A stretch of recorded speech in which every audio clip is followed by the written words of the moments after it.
everyone, and welcome back. This is SC Coleman, and today is December the 22nd at 6:10, roughly, in the afternoon. Now, in this video, we'll be talking about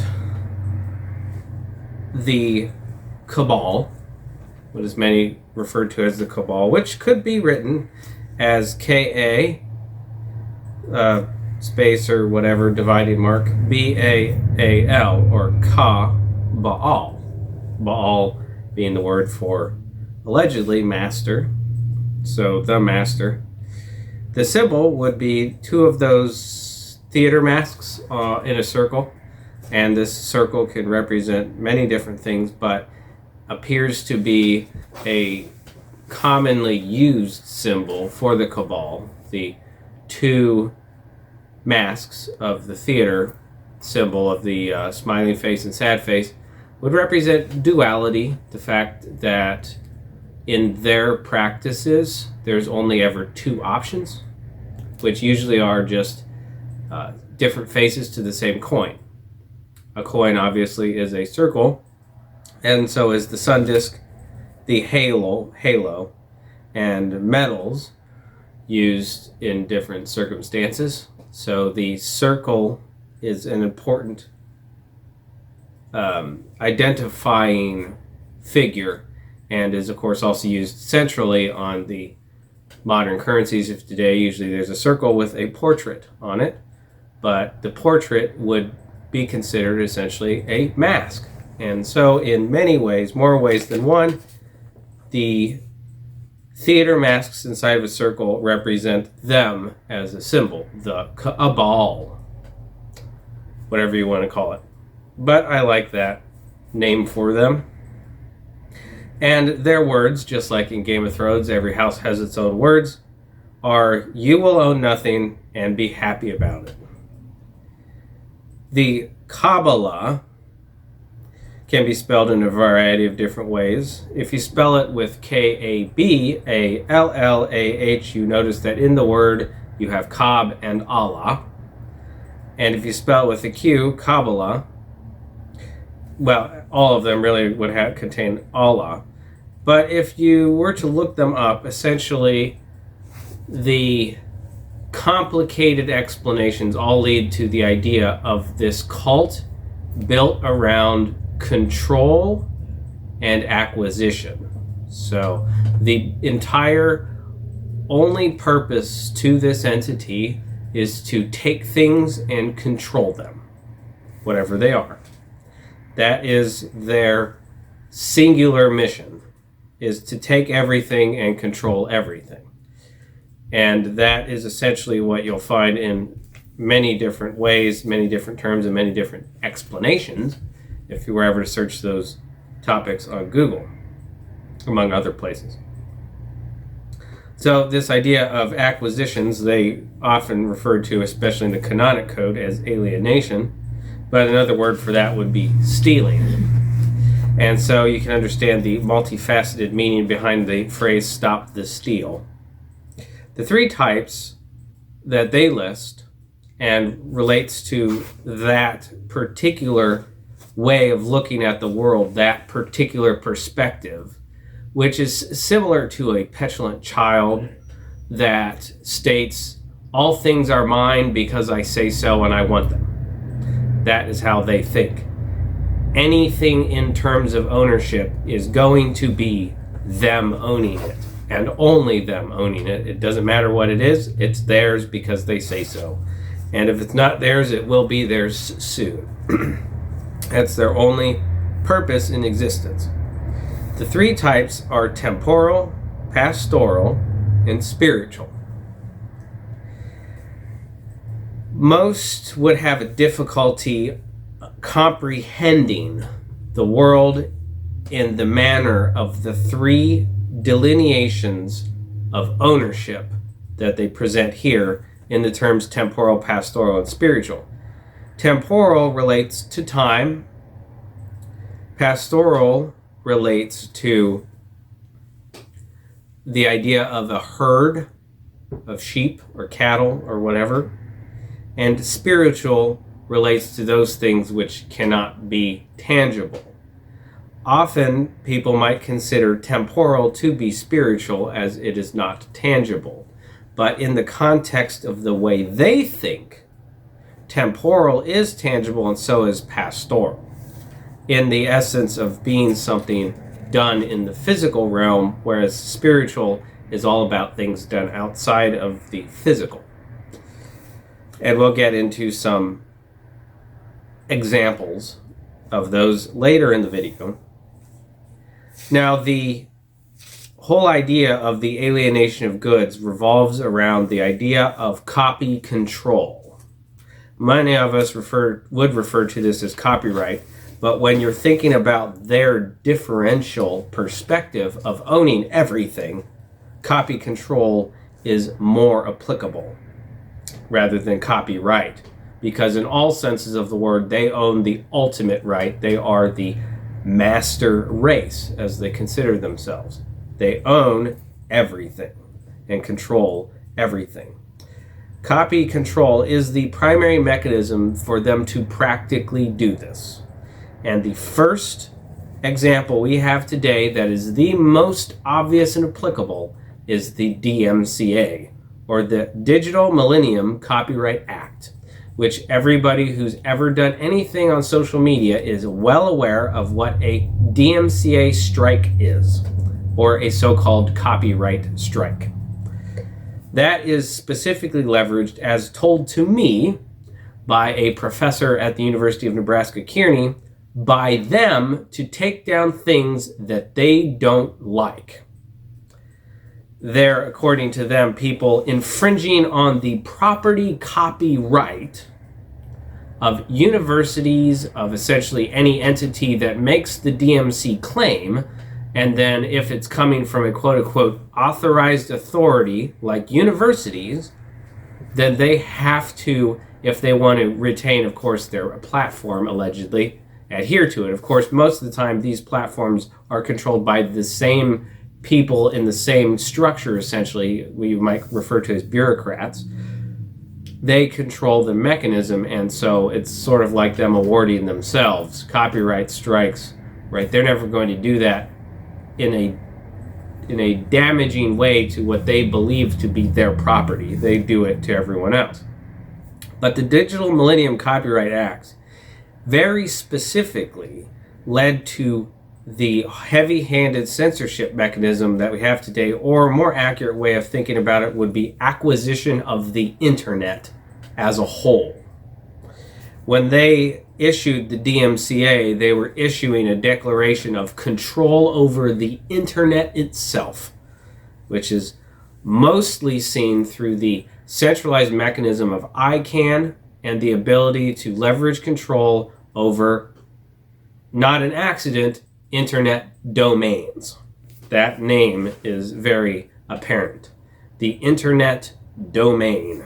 They hold dominion, as they would say, and they primarily leverage the mechanism of the DMCA. Many are aware that the DMCA does not apply to what most people believe to be copyright, which is that you make something, it's your property, and nobody else can copy it. That's not how it's used. The DMCA is used against people for the impossible standard that they apply to any creation.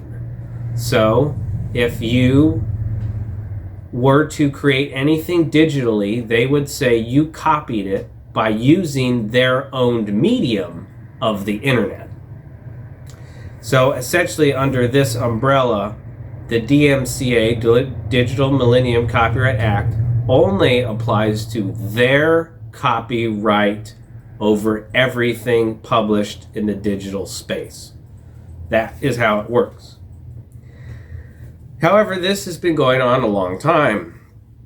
The first mechanism that is old and most apparent in history when it comes to control over copy is the copy of land ownership, what many would refer to as a deed, which is another word for an act.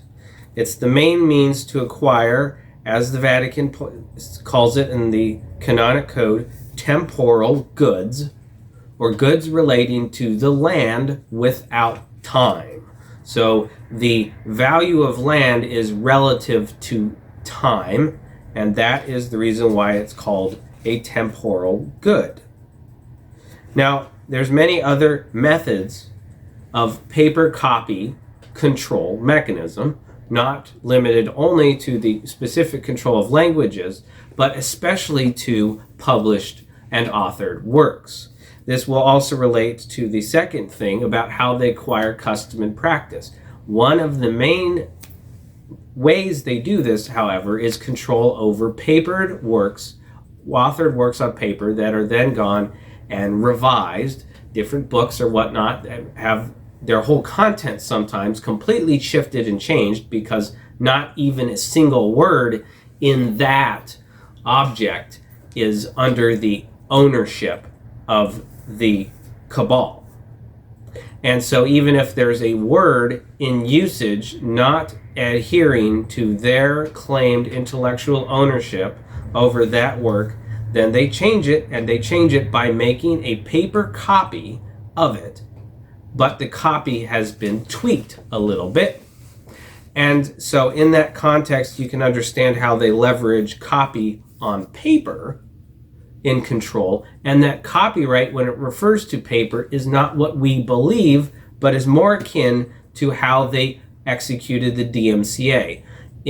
Under the universal laws of copyright, as they say, anything at all copied on paper is of their right and no one else's. And that is upheld by the equitable courts that we have today. The next method is copy in repetition, and now we're getting into the other elements that relate to copyright. Copy in repetition and visible displays, or rituals, is the primary method used to acquire custom and practice. Also, custom is a similar word to costume or clothing. And so if we think of custom as what you wear, practice is what you do. And they acquire these things from others by themselves repeating the wearing of certain clothing and certain practices over and over and over again, so that they can then go and explain, which is the secondary element, that it's always been theirs, and they have owned that particular practice and that particular type of design of clothing, that particular style, because they're the ones that do it the most.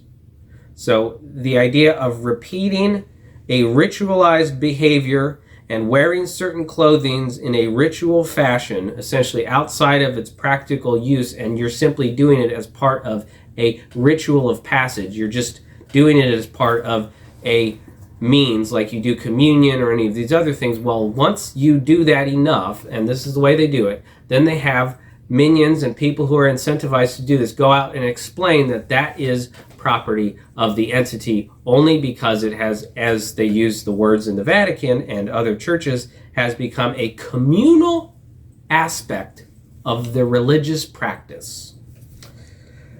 And we also hear that thing about things being part of the community in relation to property and copyright. A strong example of this can be found with nuns who acquired in custom and practice, by wearing it outside of its practical purpose, wimples. And the wimple is essentially the hijab. The religious church of so-called Islam adopted the hijab in a similar fashion to how the nuns adopted the wimple. It is simply a different word for the same type of headdress. The purpose for the wimple and the purpose for the hijab is to protect a woman's long hair when they go out into the elements, and is the same reason behind the turban. The turban worn by Sikhs is to protect long hair, and also can be draped down and worn over the face when you have a sandstorm, a snowstorm, or any other type of elements in the air to cover up the face, and so it's protected. All of these things have a practical purpose to them that are then acquired by religious sects because they use them in ritual practice outside of the intended purpose. Another one of that, or another item of clothing specific to women that was acquired is the burqa, which is always depicted in black and is all equally found in a book called The Iron Kingdom. Speaking of books, buy books from me, written by myself. I've done my own editing, I've done my own writing, I've done my own cover and artwork, so you understand that there's no individuals coming in and revising and tweaking little parts to sanitize it. At S.C. Coleman, author, all one word, .bigcartel.com.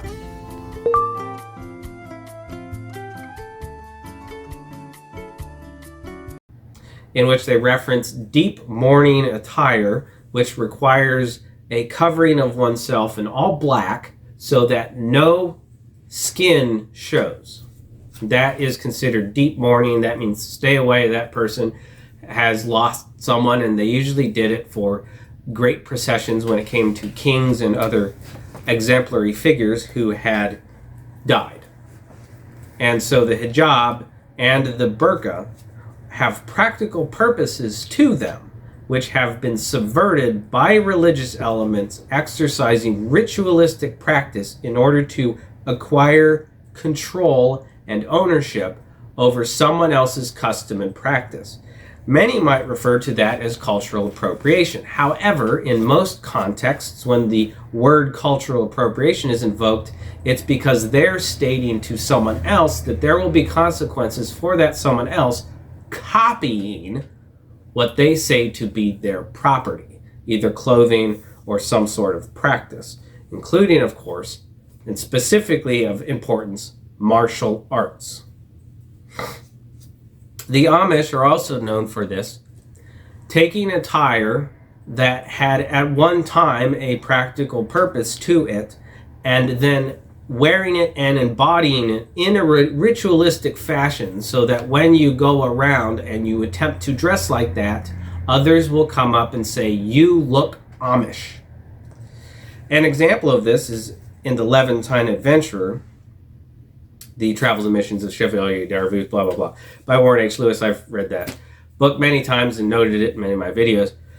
But either way, in that book, there is a dignitary of France who comes out to meet a Turkish envoy. And the Turkish envoy asks if the man is a priest or a magistrate. And the reason, because the French ambassador greeted the Turkish envoy wearing all black. And we still have that same understanding of the wearing of black robes when it comes to priests, magistrates, and, well, there's other ones out there. The Jewish leadership, the Jesuits, priests, the Eastern Orthodox, right? They all wear these black robes. We, because of their ritualistic practice and because they spent so much money going around declaring that they owned black robes as part of their communal religious property, anybody who goes around wearing black robes will instantly be associated with these groups over here that do that. And that's the idea here. That is how items of clothing and certain elements of practice of the past, which had different circumstances, which demonstrate different things about history, have been subverted. They would consider it acquired, but another perspective is subversion, changing the original meaning and purpose for objects and things to mislead and control others. That is the important distinction. Now, the next element, like I mentioned, are repeated explanations.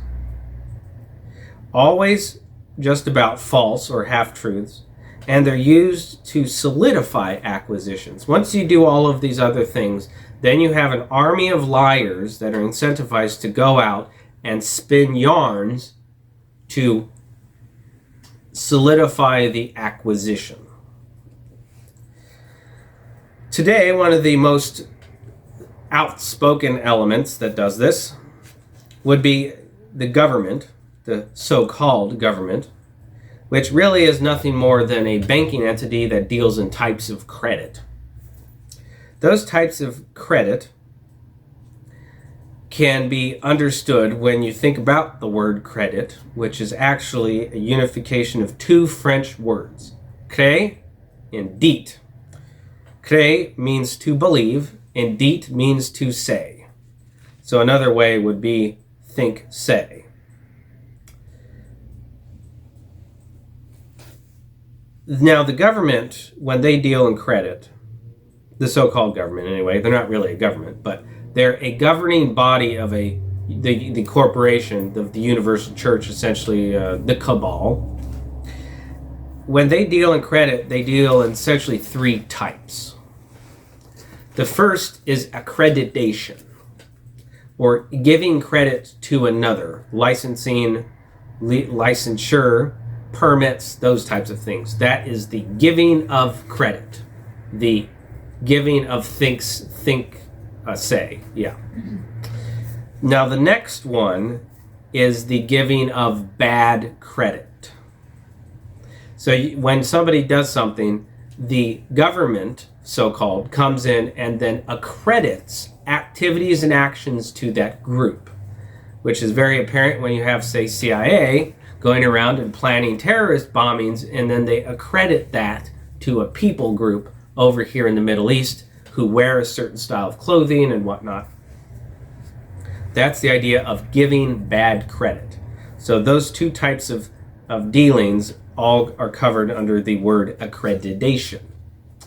The so-called fake government accredits universities, of course, with good credit, and they accredit domestic terrorist groups, so-called, of, say, parents and whatnot, with bad credit, saying they go and do school shootings and things like that.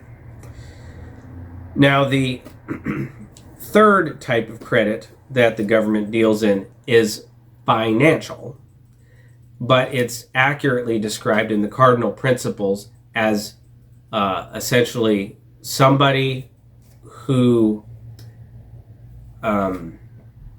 it's the idea of the living wage, a wage that lives. The person doesn't live, the wage lives.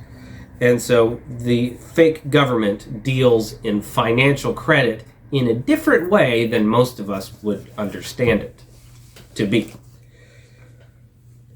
Now the next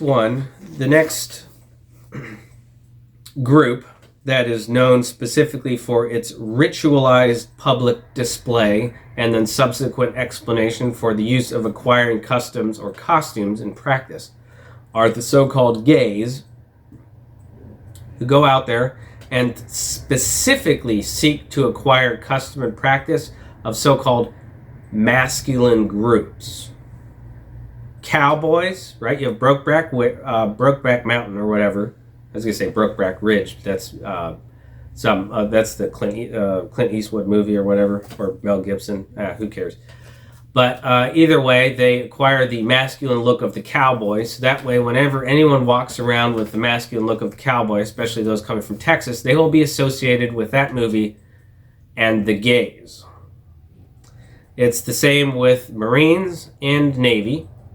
If you wear the attire and the uniform as it's part of your job, then you will undoubtedly, somebody will call you gay. This is because, and there's many other examples, but this mainly is because the gays, meaning the groups of stylized, self-identifying individuals that work together with the churches and schools, are going out there and doing public displays and incentivizing explanation of their ownership over customs, clothing, and practices through ritualized display in the exact same way that churches do it. And it's why it's two faces of the same coin. You can be a part of the church, or you can be part of the gays, but it makes no difference because you're serving the same master, the cabal. The cabal, or the master. In any form, if you're part of a group or cult or any entity whose job it is to acquire or alienate any of these three categories of goods, that is serving the master. Not yourself, not even the group you're a part of. And most, of course, who are in these groups probably don't know that, but I'm sure many do. I'm sure a lot do it only for a paycheck and because they equally have the same leash around their necks that everybody else does. Now, the next one, of course, is the school. The school does the same thing, ritualized practice to acquire as property of the same entity clothing and practices. And they do this through school activities. They get children to dress up as caricatures. They get children to do various activities that change their perspective and perception of the world to conform to the idea that this overarching master entity owns and controls everything, and they delineate license to copy what is their property, including what is fashionable. They dictate and determine everything because, according to them, they own everything. And naturally, all of these things are solidified by various religious counterparts. It doesn't have to be Catholic. It doesn't have to be Protestant, Buddhist, Muslim. It doesn't matter what it is. As long as there's a religious counterpart, a religious authority to come along and do their part to solidify it. Usually the so-called Christian church, when they're solidifying the gay ownership of the cowboy look or the military look or any of those types of looks, and of course also the practices that go along with them, well, out come the church leaders to condemn it. And when they condemn it, they, of course, appropriate that look and practice to that group.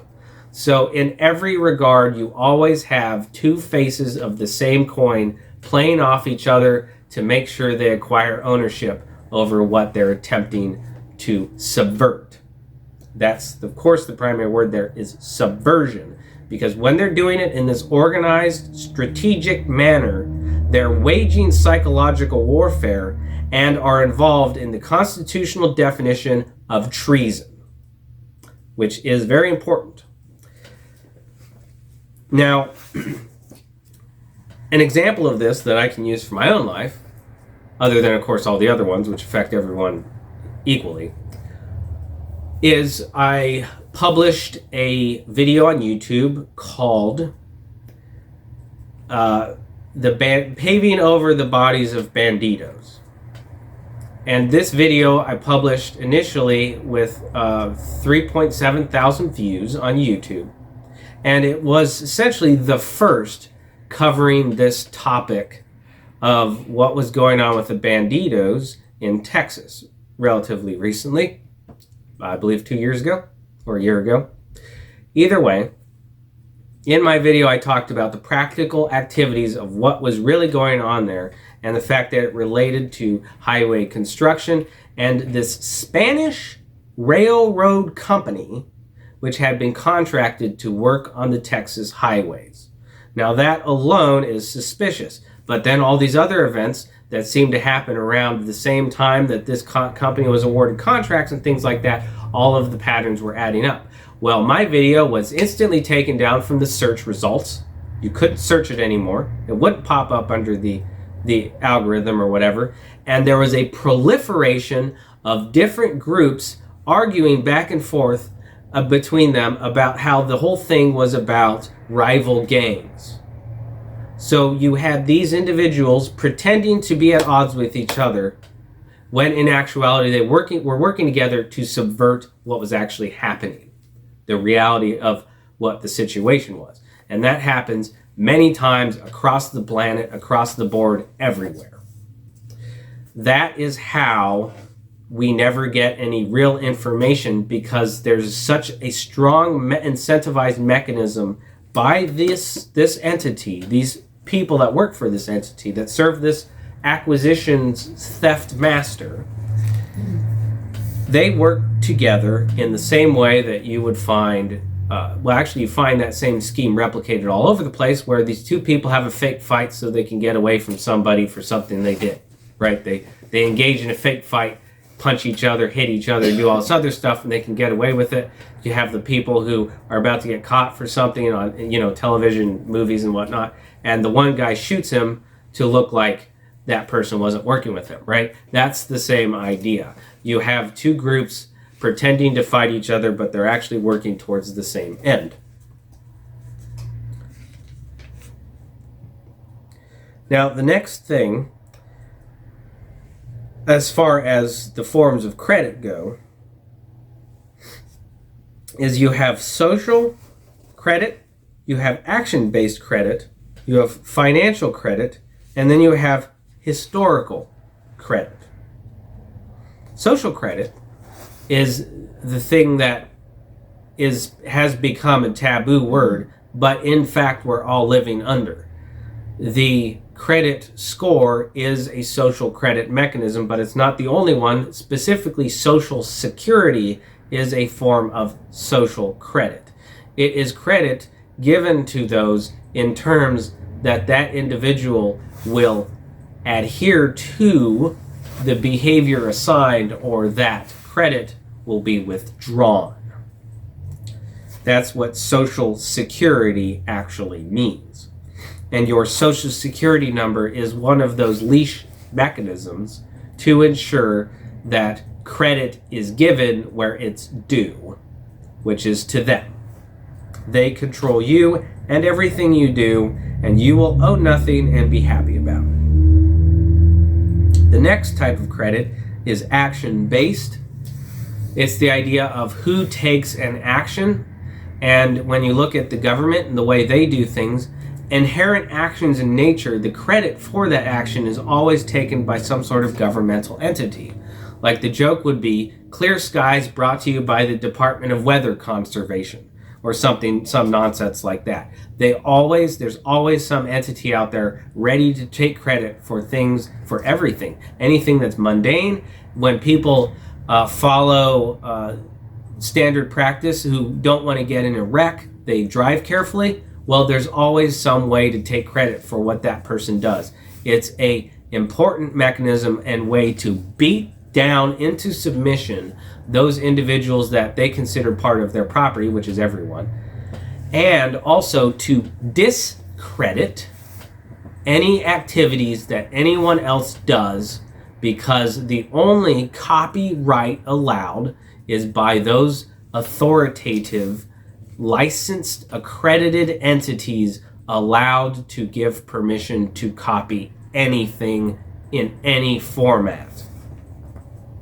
Of course, if you invented a new way of copying, they would simply acquire that as well.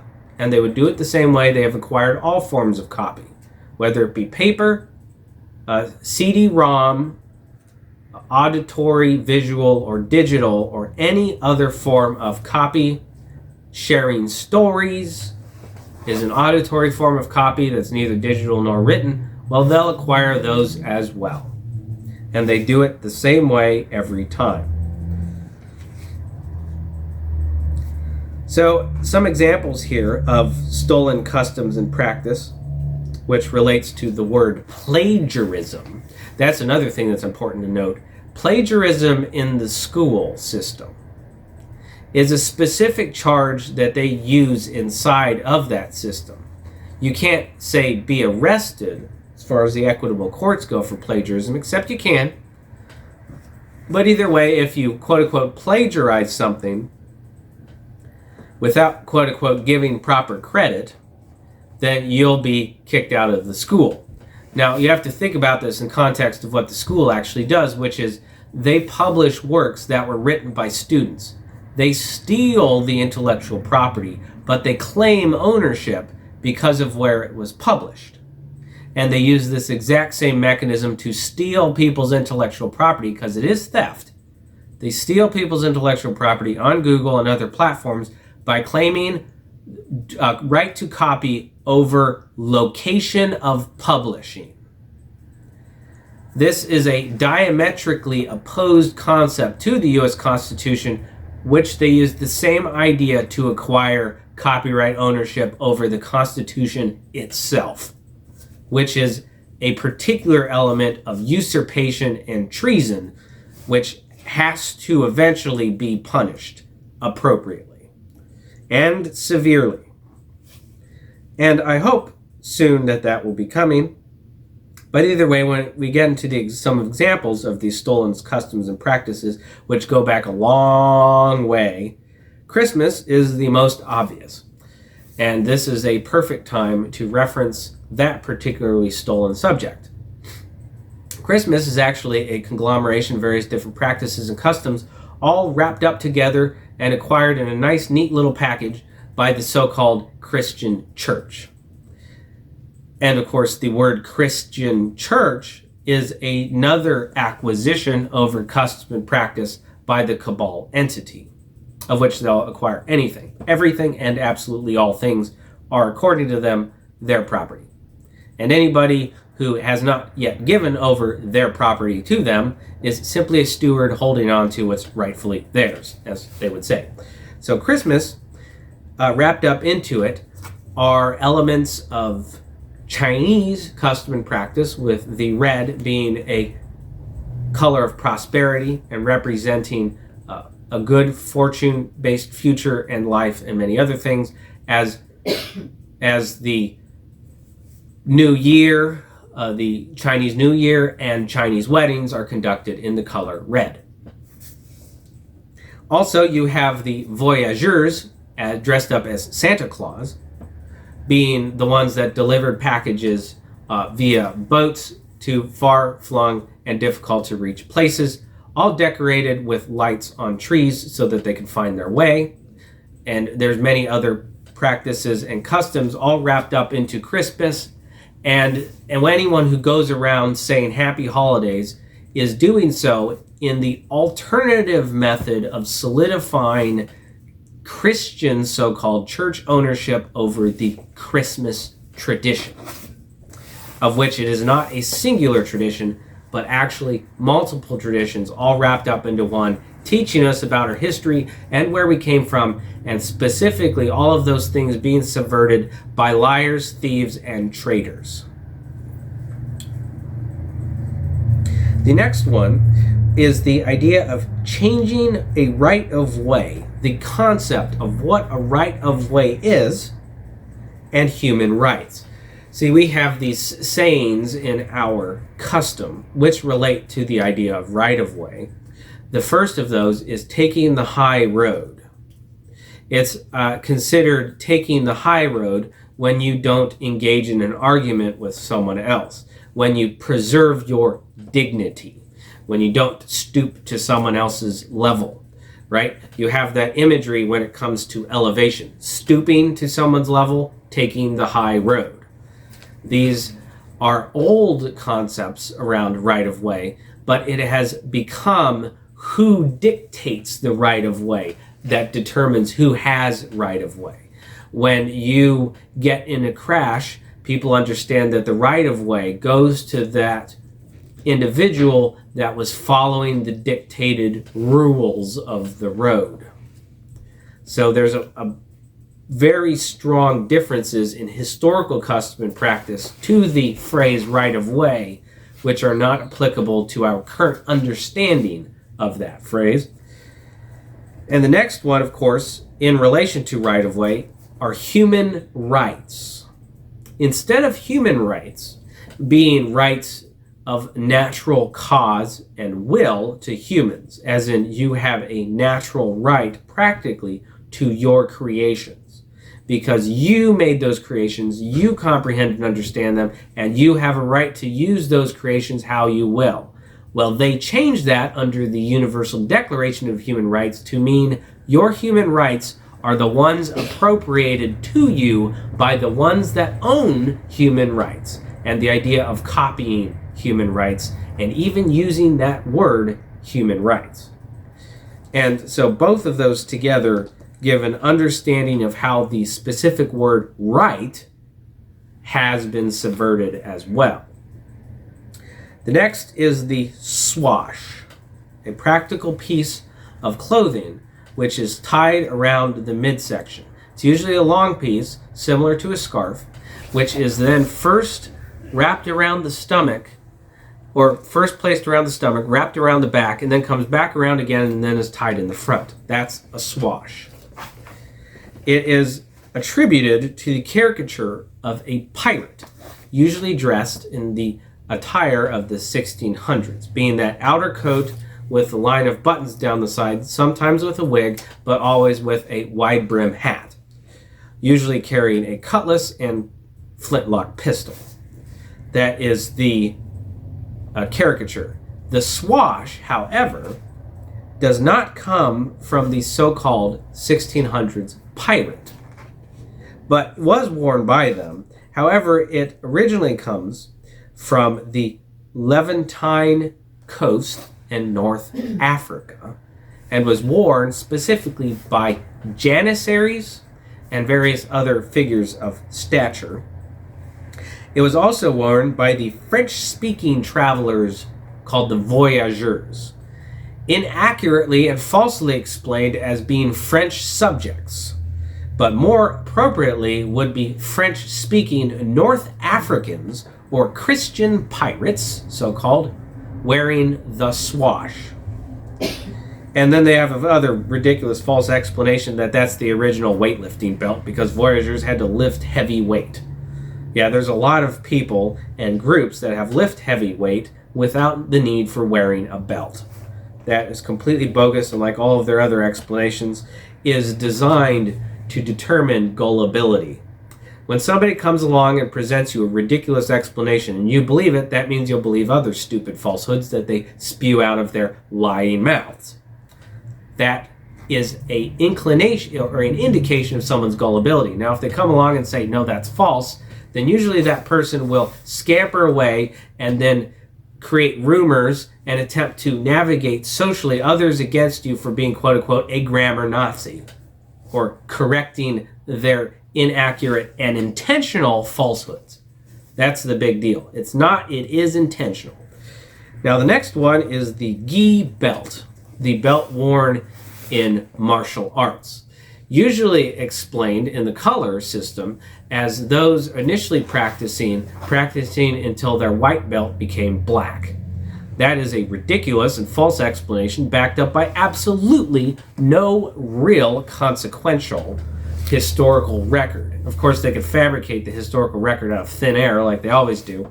But either way, that specifically, that gi belt, that the way you wear it is exactly the way you tie a swash, which is first over the midsection, wrapped around the back, come back in front, and then you tie it again. Now, the swashbuckle is particularly weird. And then also in the Marine Corps uniform, you have an overcoat belt, not counting the belt to hold your pants up, but you have a belt to tie your coat together, your overcoat, which has a buckle and a thick white cloth section for the belt. Similar in practice to the swash. Now, the colors of the swash likely represent rank of the janissary. The janissary, as referenced in the Levantine Adventure, was not some special forces unit of the front line or shock troops of the Ottoman Empire, as is the explanation generally presented. In fact, the janissaries are the initial historical basis for modern crowd control. Everything that the janissary did, you find today in modern crowd control tactics. The primary of those is the carrying of the stick, used to beat away the canaille or the riffraff, the everyday other people. That you find in the nightstick or watchstick carried by crowd control, SWAT, and other types of control tactics to beat into submission the riffraff, everybody else. So the janissary carried a cane, usually with a ball on the end, and the primary purpose was to beat people with it. Now, if the cane did not work, then they always had the jambia, or curved dagger, tucked inside the front section of their swash, which they would be able to draw, and this is our first indicator of the fast draw technique, and they would draw it quickly to slash up the individual that couldn't be beaten into submission. And so they would be practiced in the fast draw.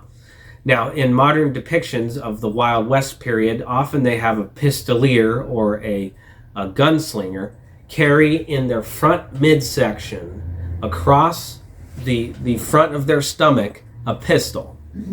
That is exactly where the ball section and where the rope is carried on a saddle.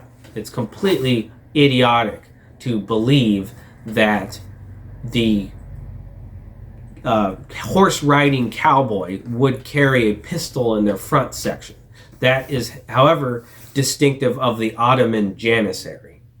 Now, the cane of the janissary is representative of the walking cane carried in London, eventually adapted with a straight blade into it, the hidden blade inside the cane. But the primary purpose for that cane was to beat regular people that got in your way.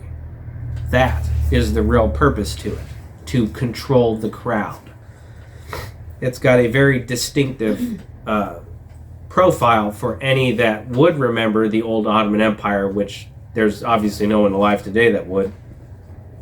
Now, either way, a lot of elements of the janissary, including the fez hat, can be found in different practices today. The fez hat, along with the curved scimitar, or the Mameluke saber, as it might also be called, can be found with the Shriners, secret cult of the Shriners, and they do use those in ritual and practice, of course, to acquire those objects as part of the Universal Church Cabal property.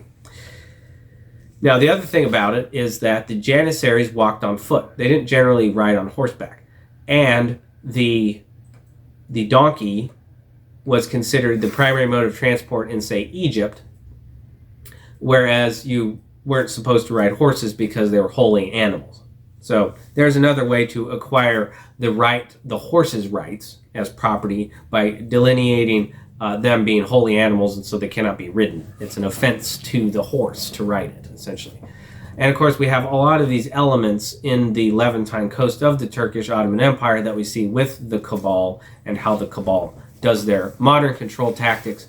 Things that were looked back upon by the people and would say those were evil, disgusting practices that we want nothing to do with. Well, the Cabal thinks about them and says that's a very good way to administer control over our property. So there's a distinctive perspective there between regular individuals, of course. Now, the next thing about the fast draw we can find with Ieijutsu, the practice of quick drawing the katana, which is more representative of a skill from horseback rather than the janissary method of quick drawing the knife. The quick draw of the katana, being that it's curved, makes a lot more sense when you have an oncoming rider coming at you and you need to draw quickly to cut them down before they kill you. It all has to do with your speed because, of course, if you've got a fully galloping enemy coming at you, you want to be able to draw quickly as possible and in such a practice fashion that you make no mistake because you don't have room for error. Now that is versus the quick draw of the 6-shooter revolver pistol, which was originally designed for cavalrymen. Now the reason why that's important is because the curved handle of the revolver is similar to the curved handle of the saber. However, the cavalrymen, when they wore the revolver, they would wear it on their right side with a handle facing forward. That's because with their right hand they would cross draw the saber, and with their left hand they would cross draw the pistol. And so when they attacked, they would be wielding both saber and pistol. Well, the cattle ranchers of probably Texas and other parts of the western United States, they realized that if you move the handle back and reverse it instead of having it forward, then you can quick draw it with the same hand on the same side, and likely the main purpose for that was to shoot snakes. If your horse comes across a snake, the snake can strike in the blink of an eye. So you have to be able to draw and fire your sidearm quickly enough to shoot the snake through the eye, dead eye, essentially, before it strikes and poisons your horse, which in many cases were very expensive, very valuable, and if they got hit by or bitten by a snake, then you were done, especially if you're talking about being out in the middle of nowhere for a long ride with cattle. You lose your horse, well, that's it, you're toast, right? You have to walk back on foot, and then hopefully all the other people that you have with you can complete the trek with the cattle, and then also be quick enough to shoot any other snakes that come along in the blink of an eye. All of those things are practical reasons and obvious reasons through recognition of pattern and historical elements that repeat and replicate each other across the spectrum, which all, of course, fly in the face of the modern, ridiculous, bogus crap explanations that we get today on things like Google, and in the school system, and the church and all the other places, which are just completely filled with liars and traitors and thieves, but all serving a master other than themselves, which is interesting in most cases. A lot might be narcissistic opportunists doing it out of their belief for their own benefit, status, position, or money, but in essence, they are serving a corporate master that sees them as equally as property and expendable as anyone else. So the next subversion we look at in so many forms, you look at the language and you say there's just too many elements of the language itself that has been subverted, that anyone today could not accurately, in most cases, converse with someone of the past of even 10 years ago, even 20 years ago. There's such a distinctive distortion in the language that communication is difficult for people who have parents that grew up in the 90s. It's crazy. But either way, the word male is a primary example of that subversion. Along with male, we have malevolent, malicious, maleficent, and then of course you have the evil eye, which is actually a depiction of the third eye, or the mind. They want you to essentially understand with that distortion the often replicated and repeated phrase that we are all born sinners. So hence the necessity for the association of a male or masculinity with bad and with the mind being evil, because we're quote unquote all born sinners. So there's a clear culprit behind that particular subversion of the language. That culprit also is evident in the word hello, which is hollow in both so-called Dutch or Deutsch, being German, and what we call today modern Dutch, which is essentially dialects of the same language. And you find that hallow, H-A-L-L-O, in hallows, spelled H-A-L-L-O-W-S, or hallowed, meaning holy or sanctified. And sanctified is another word for acquired or owned. Halo is similar, meaning they took an L out of the word hollow, meaning hello. And then, of course, you have Halloween, or you could call it Halloween. It distinctively German word, or Dutch, whichever way you want to look at it. Next word is morning, similar to the word tomorrow or on the morrow, and then the idea of being in mourning and reference to wearing black to represent nighttime. So there's a distinctive element between all of those words, a pattern in recognition, which has clearly been subverted in modern understanding of meaning. Now, the next element that's really important to note are sanctions. This is what is done to those that detract or defect. When we look at depictions of the so-called Soviet Union and communism and all of these other elements, they're often depicted as representing a singular narrative that though everyone's forced to go along with, and any defectors or detractors are quietly eliminated. That is the reality here, and this is practiced everywhere and specifically run by those three entities of church, government, and school, among others, but mainly those. The first is that in this idea of sanctions is that there are going to be penalties for those that hire or do business with the one sanctioned. So in this idea of everything being controlled by liars and thieves, they never want you to know that you've been sanctioned. You will find out you've been sanctioned when you attempt to go get a job and then continuously get lied to and denied for things because you're, quote, overqualified or some other ridiculous reason. And that's because you're on a list somewhere, and when they put something like, say, your social security number into the submitted application, then they get something back saying, don't do business with this person, don't hire them, or you will be fined. That is how it works. And then, of course, they're not allowed to tell you that, but they might be. They might be. In some cases, they're just, the people are despicable, and when you get something back saying that you're on this list, they assume you did something wrong. So you've got to be on that list for a reason. Well, you are on the list for that reason, and the individuals that are engaging in this system are essentially like the ignorant masses in the Matrix. Unless they're a part of cabalistic enemies, then you have to assume that they are agents and allies of the cabal, working for those acquirers and thieves and enslavers of humanity.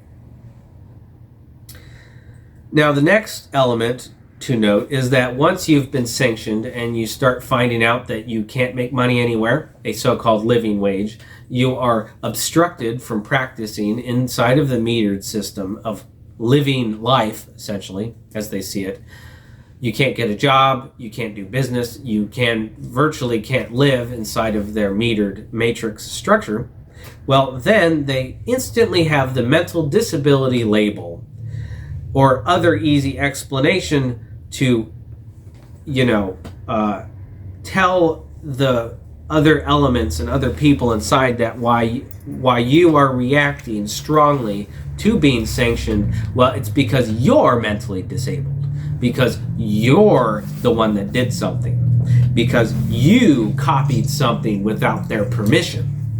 That's the reason why you're being sanctioned. And they won't say that, of course. They'll just say that your instant reaction to that is because you're mentally disabled. Now, they'll have other labels for this, of course, as in you're a Nazi. They essentially will always have something ready to explain why your natural reaction to what's happening to you is because it's your fault. Now, they've done this so much today. They've subjected so many people to individualized sanctions that now the explanations and charges of mental disability, paranoia, of being a part of some cult, of which of course they are, of being a Nazi, or any of these other things, they've used those explanations for people's natural reactions to individualized sanctions. They've used them so much that those words mean nothing now. It doesn't mean anything if you call someone a Nazi, because there's just so much of that today that it holds no weight. But the other and most important element is that agents of the cabal will adopt any artifice or explanation to eliminate detractors.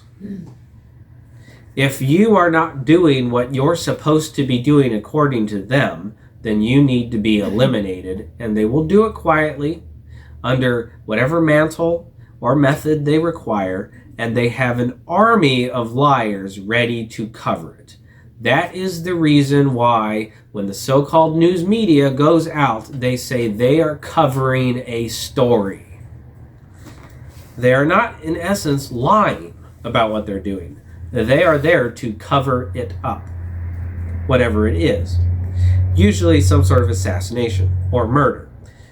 Now, the metered matrix, specifically, when you think of a meter, you think of a gas or water meter. Our entire lives, however, are metered. We have meters for everything, for our very existence. And Cardinal Principles specifies on how those are to be conducted and carried out and how the meters are supposed to be emplaced, mostly by members of the so-called health department. However, when you've been sanctioned inside of this system, you'll meet what appears to be an insurmountable wall of lies, and you won't be able to make money. You'll go around and you'll talk to people, and at first they might be cordial, but eventually they will turn mean and nasty, and they will also lie to your face continuously. That's because they are adhering to the watch list. So in practicality, many of us have experienced what is the consequence of being put onto a watch list for individualized sanctioning. They lie and subvert, of course, what it actually means, saying it means that your bank accounts will get closed, your assets will be seized. Well, why do your bank accounts need to be closed if you're not even allowed to make any money to put into those bank accounts to begin with? So the practical nature of these individualized sanctions and cutting someone off from so-called enjoying the fruits of society is different than how it's characterized by the coverage. That word couldn't be more applicable when they say they're going to go out and cover a story. They're going to cover up a story. Now, when you're going to defend yourself against these individuals, and then of course, naturally, a lot of that control structure relates to numerology with, like I said before, the social security number and other types of identification. That is not for your benefit. That is so that they, when you do something, when you defect, they can leverage that against you. It's just today there's so many defectors that it's causing a real problem when they have to institute so many sanctions. It's almost impossible. And so they start prioritizing who specifically needs to be more sanctioned than others. Somebody who is doing a lot of research into their activities is going to be warranting of more sanctions than, say, somebody who's simply not following along with the narrative. Someone who's actively opposing them versus somebody who's just simply passively not complying, so-called.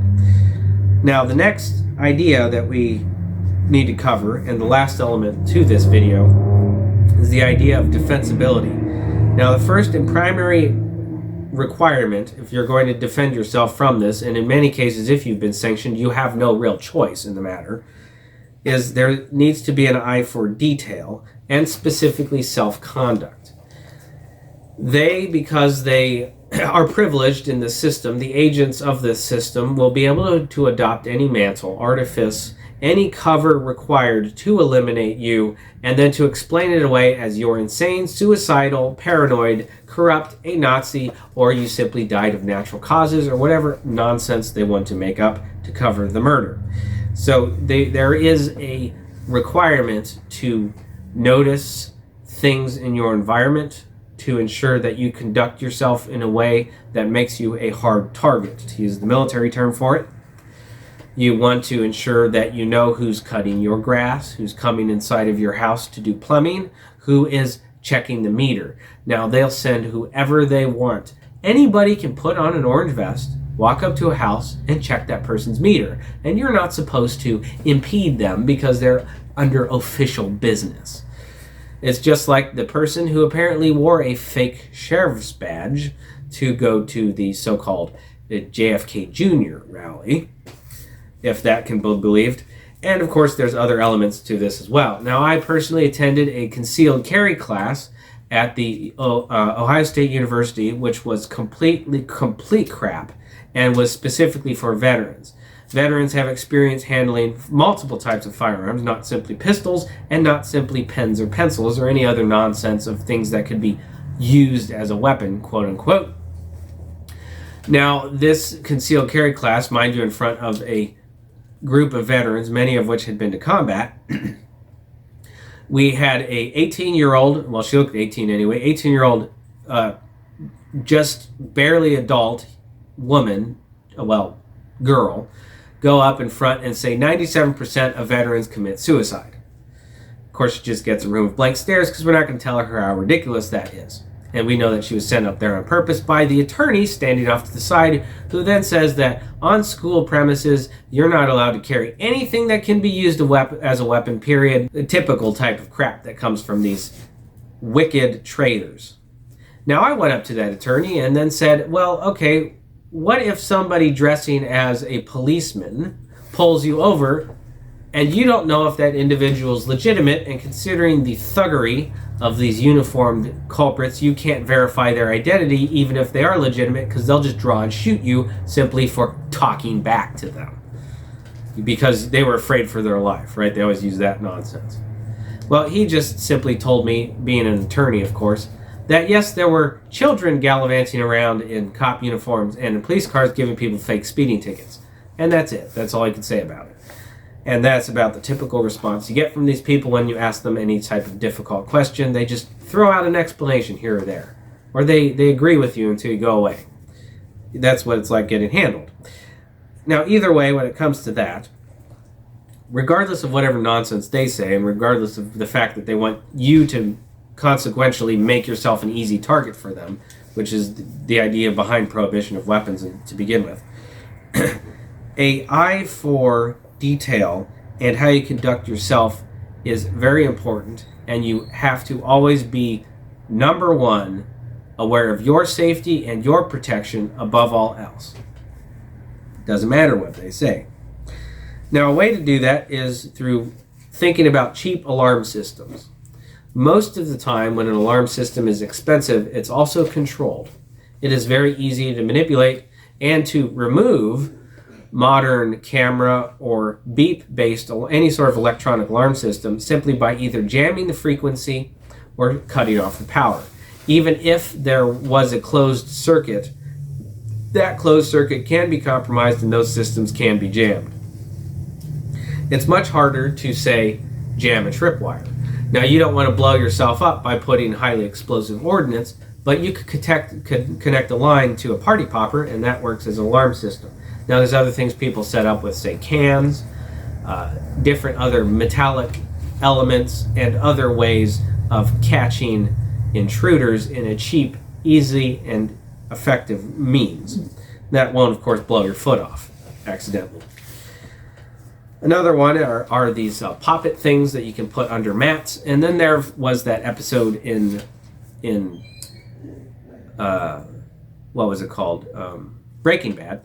I think it was Breaking Bad, in which the character Airman Trout puts a thin sheet of paper underneath the doormat along with some graphite or graphene or whatever, so that when his house was entered, he could pull up the doormat and see that there are footprints underneath it.